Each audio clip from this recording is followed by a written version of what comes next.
Hello everyone, welcome to our YouTube channel Achievers of Science and Commerce. Myself Nishtha and I am going to teach you chemistry of class plus 1. So in the last lecture of class plus 1 we have done various atomic models, that is Thomson model, Rutherford model, etc. So now we are going to start with the new topic, that is development leading to the Bohr model of atom. अब देखो जो Rutherford था वो भी fail हो गया, Thompson था वो भी फेल हो गया, ठीक है। बट उसके बाद कौन आया? उसके बाद आया बोहर, ठीक है। बोहर का मॉडल ऑफ एटम आया। अब बोहर मॉडल ऑफ एटम करने से पहले हमें उसकी डेवलपमेंट करनी है कि वो डेवलप हुआ कैसे, कौन सी थियोरीज, कौन से एक्सपेरिमेंट्स थे जिसके थ्रू बोहर ने अपना मॉडल ऑफ एटम डिस्कवर किया। So the next topic is development leading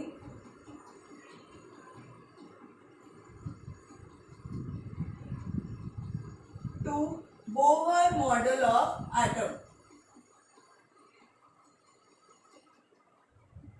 तो कौन कौन सी डेवलपमेंट थी जिसके कारण जो हमारा बोहर मॉडल है वो बन पाया। अब इसमें दो चीजें हमने करनी है, एक करना है wave nature of electromagnetic radiation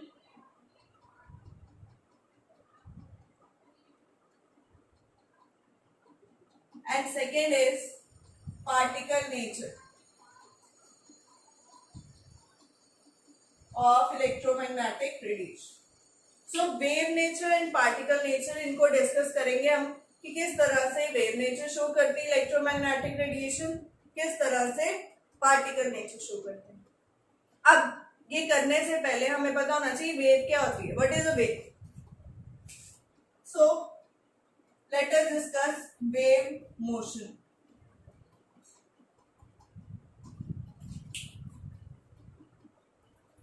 so wave motion को सबसे पहले क्लार्क मैक्सवेल ने 1857 में स्टार्ट किया डिस्कवर करना। उसने क्या बोला, when any particle that is accelerating under electric and magnetic field, जब कोई भी पार्टिकल इलेक्ट्रिकल और मैग्नेटिक फील्ड में एक्सेलरेट कर रहा है तब उसमें से कोई ना कोई रेडिएशंस ट्रांसमिट होंगी and that radiations were named the electromagnetic radiations which are having wave like nature. जैसे वेव होती है इस तरह से मूव करती है, उसी तरह से ये वेव नेचर शो करे। अब हमने ये तो बात कर ली कि इलेक्ट्रोमैग्नेटिक रेडिएशंस आई कहां से, जिसमें जब किसी पार्टिकल में इलेक्ट्रिकल एंड मैग्नेटिक फील्ड दोनों थे और वो पार्टिकल एक्सेलरेट कर रहा था under those electrical and magnetic field, then the radiations emitted by that particle is called electromagnetic radiation. So अब वेव मोशन में क्या आएगा, वेव मोशन हमने करना है कि वेव होती कैसे है। वेव इस तरह से मूव करती है, क्लियर। इसके जो अपर वाले पार्ट्स हैं, इस एक्सिस से अपर पार्ट जो हैं इनको हम बोलते हैं crest and the lower parts are called troughs.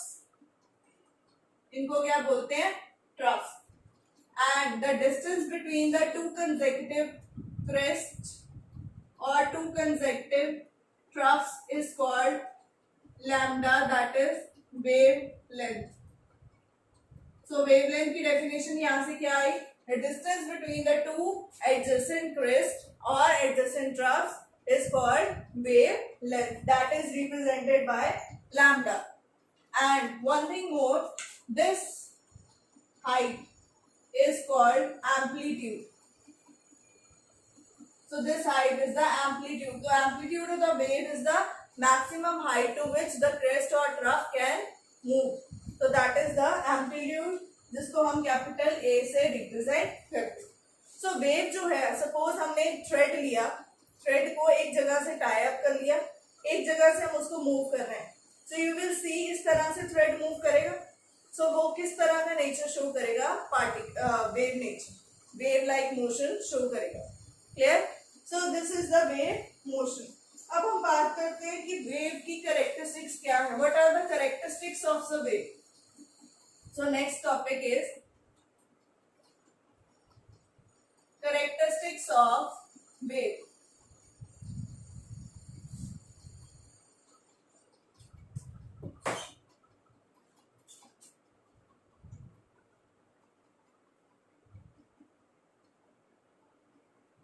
अब जो वेव है उसमें क्या क्या कैरेक्टरिस्टिक्स हैं उनको पढ़ने के लिए हमें पहले उसकी कुछ टर्म्स हैं वो क्लियर होनी चाहिए. फर्स्ट टर्म हमने अभी डिस्कस की, क्या की? Wavelength, that is represented by lambda.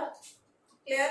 So wavelength को हम मोस्टली लैम्डा को किस यूनिट में मेजर करते हैं? आर्मस्ट्रॉन्ग में. 1 angstrom is equal to 10⁻⁻10 metre.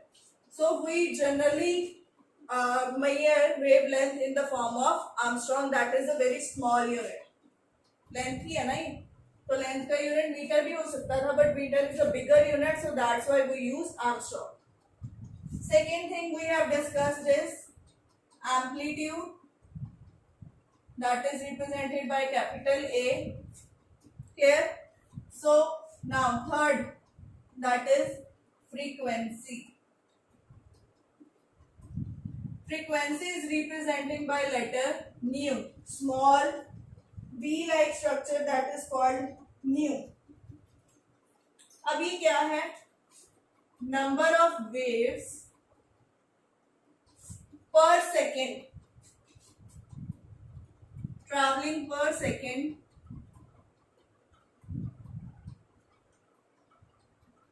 that is the frequency. The number of waves that pass through a given point in 1 second, that is called frequency. This is represented as this letter and इसको बोलते कैसे हैं? Nu and nu. Clear? Now frequency जो है that is number of waves traveling per second, that is inversely proportional to the time taken, time period. So time का unit हमें पता है सेकेंड, तो इसका यूनिट आ जाएगा सेकेंड इनवर्स, जिसको हम हर्ट्ज से रिप्रेजेंट करते हैं.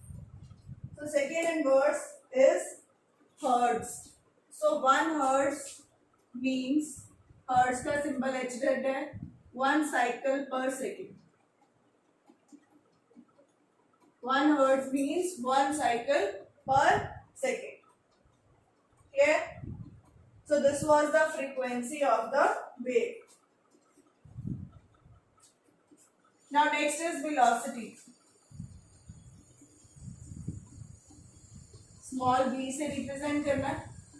So velocity होती क्या है? Distance traveled per unit time. So it is the distance traveled by the wave per second is called velocity.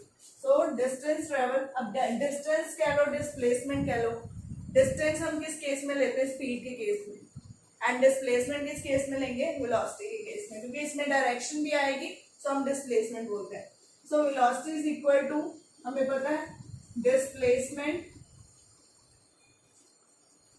Upon time, यही होती है. तो यूनिट इसका क्या आएगा? Metre per second. So unit will be equal to metre per second. अब जब कोई मीडियम नहीं है, सपोज वैक्यूम है, वैक्यूम के केस में कोई मीडियम नहीं है, ना एयर है, ना वाटर है, ना ग्लास है, कोई मीडियम नहीं है. जब कोई मीडियम नहीं होता तो electromagnetic radiations, all the electromagnetic radiation travel with the same speed. वो सेम स्पीड से मूव करती हैं जिस स्पीड से स्पीड ऑफ लाइट मूव करेगी, and that speed of light c is called 3 × 10⁻⁸ metre per second. ये फिक्स्ड वैल्यू है. वेलोसिटी ऑफ लाइट या स्पीड ऑफ लाइट बोलते हैं. तो in case of vacuum, the electromagnetic radiation will also represent the velocity, that is 3 × 10⁻⁸ meter per second. Now the next is fifth term, that is wave number. Wave number इसको हम new बार से represent करते हैं. The wave number is equal to 1/लैम्डा. Lambda का inverse है ये. तो wave number is equal to 1/लैम्डा. अगर लैम्डा मीटर में मेजर कर रहे हैं तो इसका यूनिट क्या होगा?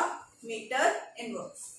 So these were the characteristics which we are going to discuss in case of wave motion. इसके बाद एक relationship है that you have to remember, very important relationship. C is equal to nu into lambda. C is equal to nu into lambda. तो यहाँ से new भी निकाल सकते हैं, nu is equal to c by lambda. जहां पे हमें यूज करना होगा we will use it. So c is the velocity of light that is 3 into 10 raised to -8. Nu is the frequency, lambda is the wavelength. So these are the relationships which we will discuss. Now we will discuss the next topic, that is properties of electromagnetic wave. ये तो characteristics की हमने कि कौन कौन सी terms हैं इसमें use होती. Now we are going to discuss properties of electromagnetic waves. अब इलेक्ट्रोमैग्नेटिक वेव्स जो हैं इनकी पहली प्रॉपर्टी है, suppose this is the direction of propagation of light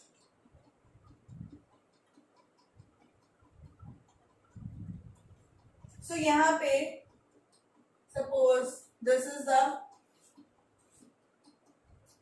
direction when electric field is applied,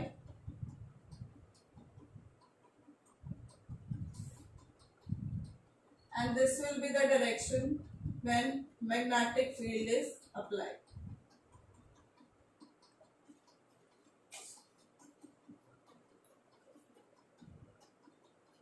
इसका क्या मतलब है? द ऑसिलेटिंग पार्टिकल, जो पार्टिकल ऑसिलेट कर रहा है उसकी इलेक्ट्रिकल एंड मैग्नेटिक फील्ड आपस में भी परपेंडिकुलर होंगी और direction of propagation of wave के भी परपेंडिकुलर होंगी. This is the first property कि these three are perpendicular to each other. So this is the first property of electromagnetic wave. Next, these waves do not require any medium to travel. ये even vacuum में भी travel कर सकती है with the speed of light, that is 3 into 10 raised to -8 meter per second. So these waves, second properties की क्या होगी? Do not require any medium to travel. They can also travel in the vacuum. Now, ये तो आगे इसकी दो properties. अब जो इसकी थर्ड प्रॉपर्टी है दैट इज कि जो रेडिएशंस है इलेक्ट्रोमैग्नेटिक रेडिएशंस, इसमें डिफरेंट डिफरेंट वेवलेंथ्स होंगी और डिफरेंट डिफरेंट वेवलेंथ्स के अकॉर्डिंग डिफरेंट डिफरेंट रेज होंगी. उनके अकॉर्डिंग हम इनको इंक्रीजिंग ऑर्डर ऑफ वेवलेंथ्स में अरेंज कर सकते हैं. सो डिफरेंट डिफरेंट वेवलेंथ्स के अकॉर्डिंग हम इलेक्ट्रोमैग्नेटिक रेडिएशन को एक प्रॉपर पैटर्न में, एक प्रॉपर इंक्रीजिंग ऑर्डर में अरेंज करेंगे according to their increasing wavelengths, जिसको हम क्या बोलते हैं? Electromagnetic spectrum. क्लियर? अब इसमें जो सबसे लोएस्ट होते हैं वो होते हैं कॉस्मिक. इस तरह से ये इंक्रीज होते हैं. So cosmic rays, gamma rays, X rays, UV rays means ultraviolet radiation, visible rays, infrared rays, microwaves and radio waves. So these are the order of increasing wavelength. So सबसे ज्यादा wavelength होगी radio की और सबसे कम wavelength होगी cosmic. अब हमें जो रीजन दिखता है, हमें जो रीजन दिखाई देता है that is the visible region. ये वाला हमें इतना ही वेवलेंथ हम लोग देख सकते हैं. तो अगर हमें रेनबो के 7 कलर्स दिखाई देते हैं तो these are in this pattern, this wavelength, that is the visible wavelength. Clear? So this was the properties of electromagnetic radiations. अब हम बात करते हैं इलेक्ट्रोमैग्नेटिक वेव थ्योरी. तो हमने डिस्कस कर ली. अब इस वेव थ्योरी की क्या क्या लिमिटेशंस थी? इसमें सबसे पहले लिमिटेशन ये थी कि ब्लैक बॉडी रेडिएशन जो इसके बाद डिस्कवर हुई, इसके बारे में इसने कुछ नहीं बताया. ब्लैक बॉडी रेडिएशन का क्या मतलब है? जो हॉट बॉडीज हैं जिनको हम हीट करते हैं वो भी रेडिएशन एमिट करती है in the form of wavelength. उसके बारे में इसने कुछ भी एक्सप्लेन नहीं किया. Second thing, It didn't explain about the photoelectric effect. Means when we incident any light on metal surface, the ejection of the electrons take place. Electrons भी eject होते हैं, वो भी transmit करते हैं energy. So वो चीज भी इसने explain नहीं की. Third thing, line spectra, जो बाद में हाइड्रोजन का line spectra discover हुआ, उसके बारे में भी इसने कोई information नहीं दी. So these were the various limitations of electromagnetic wave theory. ये अभी तक हमने डिस्कस किया वेव नेचर, कि पार्टिकल का वेव नेचर है, जो मैटर में कोई भी पार्टिकल है that represent the wave nature. अब हम रिप्रेजेंट करते हैं particle nature. Particle nature of electromagnetic radiation. अब particle nature of electromagnetic radiation को एक्सप्लेन सबसे पहले एक थ्योरी थी, किसने किया? Planck's quantum theory.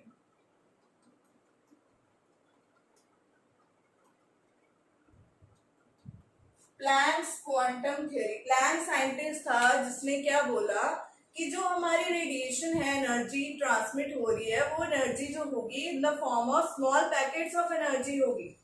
सपोज हम कोई लाइट को इंसिडेंट कर रहे हैं या वो लाइट इमिट हो रही है, वो लाइट जो होगी हमेशा small packets, discrete packets of energy की फॉर्म में ट्रेवल करेगी, and those packets were called quantum. But the quantum of light energy, quantum means small packets of light energy, that was called photon. That was called photon. तो उसने क्या relationship दिया? Energy transmitted or absorbed will be in the form of small packet, that is equal to h nu. H is the Planck's constant. इसकी value fix है 6.626 into 10 raised to minus 34 joule second. Nu is the frequency of that light. E is the energy. So इस form में उसने ये relationship दे दिया. और इसने क्या बोला कि अगर डिफरेंट पैकेट्स ऑफ एनर्जी है, तो अगर जनरल हम करें इसका, तो it will be equal to E is equal to NH nu. NH nu, where N will be equal to any integer. कोई भी इंटीजर हो सकता है, 1 2 3 up to so on. Clear? तो अगर हमने N की वैल्यू 1 की तो क्या आ गया हमारे पास? E1 will be equal to h nu, then E2 will be equal to 2h nu, E3 will be equal to 3h nu. इस तरह से ये स्मॉल पैकेट्स ऑफ एनर्जी की फॉर्म में आएगा. ये इस तरह से इसने रिप्रेजेंट कर दिया. ये जो है ये सारे क्या हैं? Photons. And photons are the small packets of energy. So this was the Planck quantum theory. So इसने बोला कि the energy emitted or absorbed will be in the form of small whole numbers, that is called quantum or called photon of the light energy. So this was the Planck's quantum theory. अब Planck's quantum theory के बाद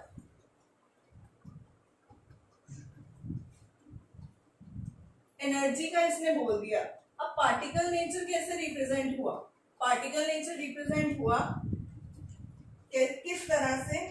दो तरह से. और planks quantum theory के बाद एक डिस्कवर हुई, first thing black body radiation, and second was photo electric effect. ये दो थियोरीज को एक्सप्लेन किया गया.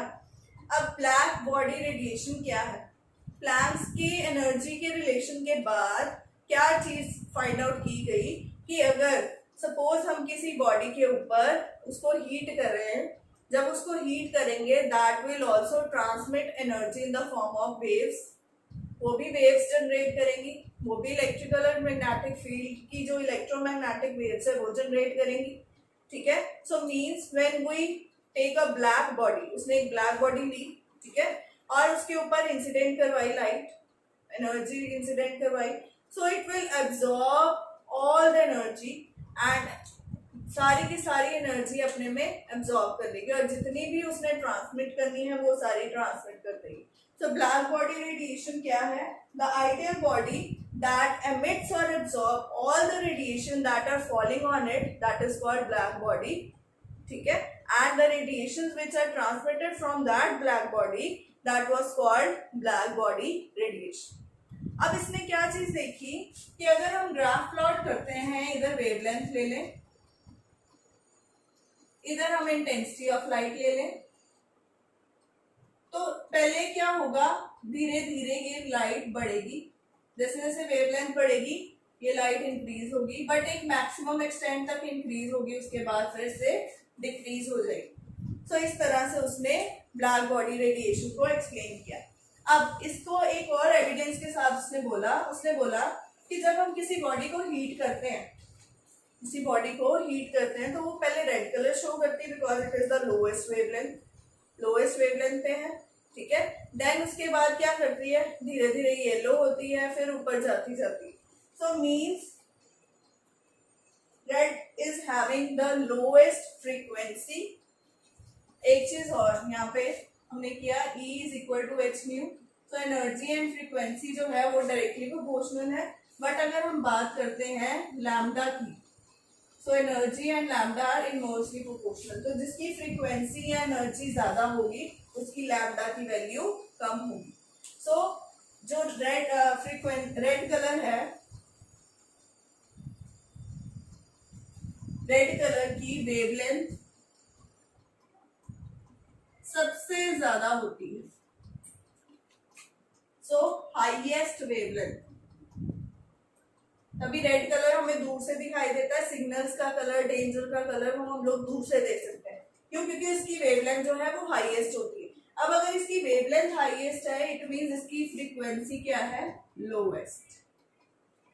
तो जब हम किसी बॉडी को हीट करते हैं, स्टार्टिंग की हीट की, तो हीट अभी थोड़ी है ना, तो वो लेस फ्रीक्वेंसी की एमिट करेगा, तो पहले रेड कलर शो करेगा, फिर धीरे धीरे येलो होगा, देन अकॉर्डिंगली वो वेवलेंथ इंक्रीज करता जाएगा। So violet, indigo, red, green, blue, वो जो हमने विग्योर पढ़ा हुआ है स्मॉल क्लासेस में, सो इस तरह से ये ऑर्डर शो करेगा, पहले रेडिश होगा, फिर येलोइश की तरफ जाएगा, धीरे धीरे बढ़ता जाएगा, फ्रीक्वेंसी इंक्रीज होती जाएगी। तो याद रखो, रेड कलर की सबसे लोएस्ट फ्रीक्वेंसी है और वायलेट कलर की सबसे ज्यादा frequency. So this was the black body radiation that was explained. After this, the second theory that represents the particle nature was photoelectric effect.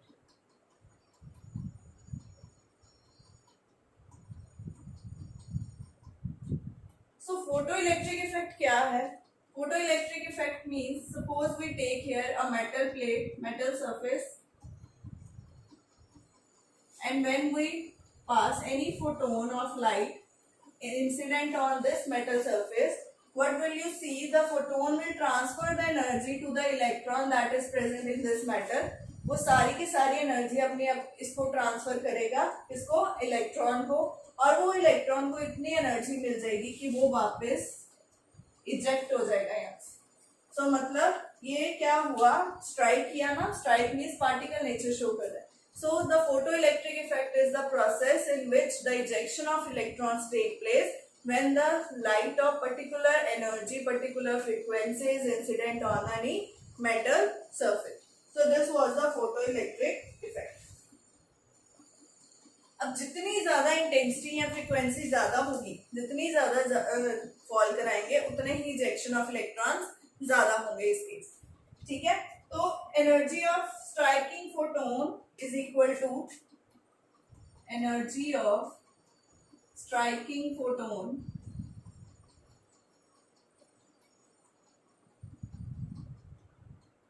will be equal to what? Binding energy of electron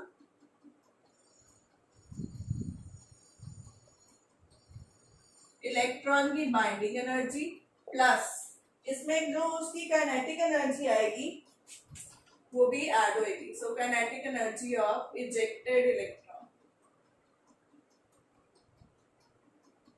सो मतलब इसकी energy जो होगी इन दोनों के energy के plus के equal होगी, that is. अब यहाँ पे एक चीज और, एक मिनिमम फ्रीक्वेंसी की वेवलेंथ हम इस पे डालेंगे तो ही इजेक्शन होगी. So minimum frequency that is required for the ejection of electron that is called threshold frequency. ठीक है, थ्रेशोल्ड फ्रीक्वेंसी जिसको हम म्यू नॉट से रिप्रेजेंट करते हैं. This is threshold frequency. This is the minimum frequency जितनी उस मेटल सरफेस पे डलनी चाहिए तभी वो इजेक्शन पॉसिबल है. ज्यादा दे दोगे पर इससे कम नहीं होनी चाहिए. सो मतलब minimum amount of frequency that is called threshold frequency. ठीक है, अब थ्रेशोल्ड फ्रीक्वेंसी अगर हम प्रोवाइड करेंगे तो ही ejection of electron takes place. And H mu naught ये क्या आएगा? It is called work function. H is the Planck's constant, mu naught is the threshold frequency. इसका क्या मतलब है? हमने यहाँ से ये रिलेशनशिप निकाला. H न्यू जो एनर्जी ऑफ द फोटोन थी that was equal to binding energy of the electron. Binding energy of the electron मतलब मिनिमम जो एनर्जी है उस इलेक्ट्रॉन की वो थ्रेशोल्ड एनर्जी के इक्वल होगी. H nu naught plus kinetic energy that is half mv². So this was the relation that was given by the photoelectric effect. तो अगर यहाँ से हम इसको इधर ले आए so H nu minus H nu naught will be equal to half mv². H common आ सकता है. Nu minus nu naught is equal to half mv². So this was the relationship that was given by photoelectric effect. Clear? अब इसमें H nu naught को work function भी बोलते हैं. कईयों में बोला होता है न्यूमेरिकल्स में find out the work function. तो work function H nu naught कैसे निकाल सकते हैं हम? ये इधर आ जाएगा H nu minus half mv². m is the mass of electron,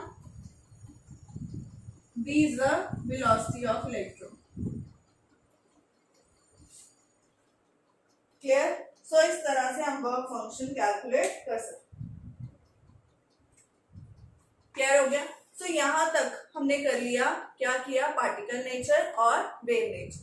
तो यहाँ से हमें क्या पता लग रहा है कि जो हमारी इलेक्ट्रोमैग्नेटिक रेडिएशन है that represents the dual nature. So यहाँ से हम कंक्लूड ये करते हैं कि ड्यूअल नेचर है किसका? इलेक्ट्रोमैग्नेटिक रेडिएशन का. सो इलेक्ट्रोमैग्नेटिक रेडिएशन हमेशा ड्यूअल नेचर शो करेंगी, वेव नेचर भी शो करेंगी और पार्टिकल नेचर भी शो करेंगे. पार्टिकल नेचर के evidences black body radiation, photoelectric effect, Planck's quantum theory, ये सारे इसमें पार्टिकल के आ जाएंगे. और बाकी जो हमने इलेक्ट्रोमैग्नेटिक वेव थ्योरी डिस्कस की that represents that the particle is also having the wave nature. Clear हो गया? सो this was the all about the dual nature of electromagnetic radiations.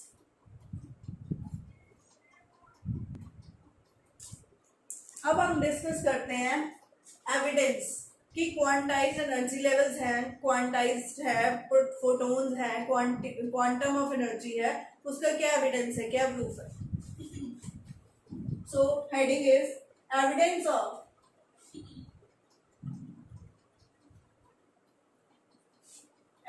Of quantization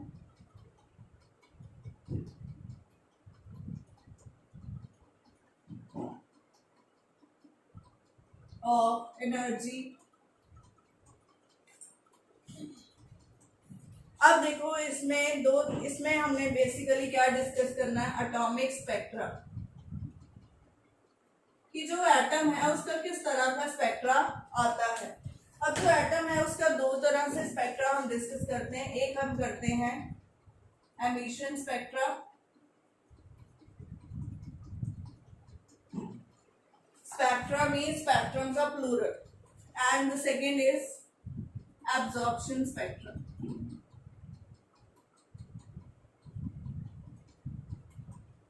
अब पहले हम डिस्कस करते हैं एमिशन स्पेक्ट्रा. इसमें दो तरह के स्पेक्ट्रा आ जाते हैं, continuous and second is line spectra. Emission spectra का क्या मतलब है? सपोज हम कोई सैंपल ले लेते हैं, कोई एक्साइटेड सैंपल. ठीक है, suppose this is a sample हमने लिया.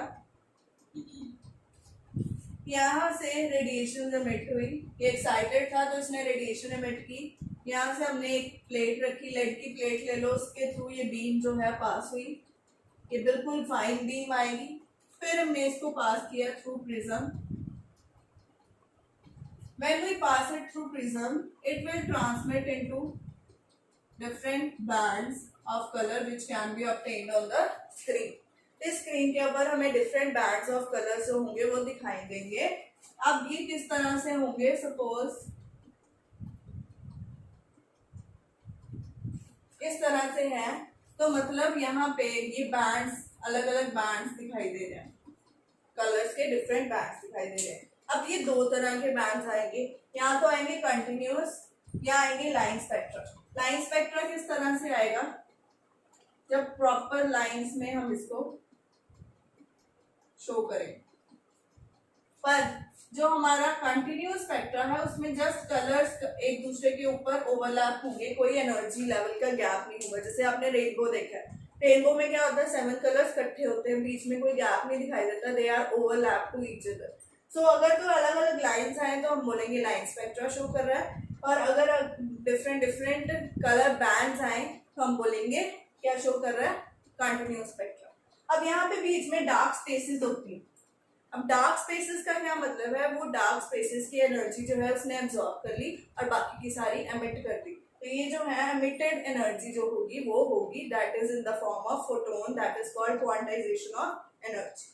सिमिलरली एब्जॉर्प्शन स्पेक्ट्रा की अगर हम बात करें, इसमें क्या होगा कि जब हम किसी भी सैंपल में से ये पास करवाएंगे तो वो सैंपल कुछ वेवलेंथ को एब्जॉर्ब कर लेगा। जिन वेवलेंथ को वो एब्जॉर्ब कर लेगा वहां पे डार्क स्पेसेस दिखाई देंगी, कोई भी बैंड दिखाई नहीं देगा। So that will be called absorption spectra. So absorption spectra इसी तरह से होता है, ठीक है। बट यहाँ पे बीच में ये डार्क स्पेसेस दिखाई देगी। अब ये डार्क स्पेसेस का क्या मतलब है, इन सर्टन वेवलेंथ्स की जो एनर्जी है वो उस सैंपल ने एब्जॉर्ब कर ली, ठीक है। जब वो एब्जॉर्ब कर लेगा तो हम बोलेंगे एब्जॉर्प्शन स्पेक्ट्रा, और एब्जॉर्ब करके जो बाकी के एमिट कर रहा है that is the emission spectra. तो दो तरह से स्पेक्ट्रा जो है यहाँ पे रिप्रेजेंट करेंगे, कौन, atomic spectra. So this was the quantization of energy. Now, this was all about the today's lecture. Next topic is line spectra of hydrogen, that we will discuss in the next lecture. So, thank you so much for watching my video. Keep watching it, liking it and share it with your friends. If you have not subscribed our channel yet, please do subscribe it. If you have any doubt, any query related to the topic, you can send me in the comment box. I will reply. Thank you so much. Bye-bye.